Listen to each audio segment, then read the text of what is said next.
100 ऊँटों की कुर्बानी। हजरत अब्दुल मुत्तलिब को अल्लाह की तरफ से ये हुक्म दिया गया जबकि वो अपनी मन्नत भूल चुके थे। पहले ख्वाब में उनसे कहा गया मन्नत पूरी करो। उन्होंने एक दुम्बा ज़बह किया और गरीबों में तकसीम कर दिया। अगली रात फिर ख्वाब आया, उससे बड़ी पेश करो। इस मर्तबा उन्होंने एक बैल ज़बह कर दिया।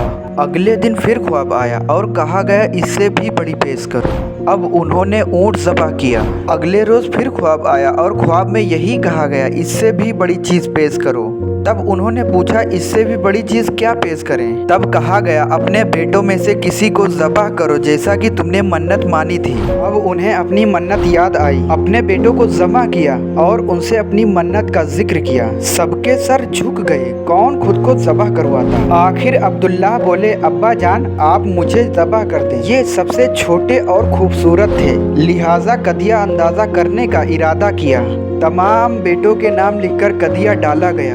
अब्दुल्लाह का नाम निकला। अब उन्होंने छुरी ली और अब्दुल्लाह को बाजू से पकड़कर और उन्हें ज़बह करने के लिए नीचे लिटा दिया। जो ही बाप ने बेटे को लिटाया अब्बास से देखा ना गया। फौरन आगे बढ़े और भाई को खींच लिया। उस वक्त ये खुद भी छोटे से थे। उसी दौरान वहाँ बनु मखजूम के लोग आ गए और उन्होंने कहा आप इस तरह अपने बेटे को ज़बह ना करें, अपने रब को राज़ी करने के लिए बेटे का फदिया दे दें। अब सवाल ये था कि फदिया क्या दिया जाए। उसका तरकीब ये बताया गया कि कागज़ के एक टुकड़े पर अब्दुल्लाह का नाम लिख दिया जाए और दूसरे टुकड़े पर 10 ऊँट लिख दिए जाएं। अगर 10 ऊँट वाली पर्ची निकले तो 10 ऊँट कुर्बान कर दिए जाएं और अब्दुल्लाह वाली पर्ची निकले तो 10 ऊँट बढ़ा दिए जाएं। फिर अब्दुल्लाह और ऊँट वाली पर्ची डाली जाए। अब्दुल्लाह और ऊँट वाली पर्ची डाली जाने लगी और अब्दुल्लाह का नाम निकलता गया। 10 ऊँट बढ़ते गए। हर बार अब्दुल्लाह का नाम निकलता गया और ऊँटों की तादाद 100 हो गई। तब कहीं जाके ऊँटों वाली पर्ची निकली और 100 ऊँट कुर्बान कर दिए गए। खासो आम को दावत दी गई, किसी को खाने से न रोका गया।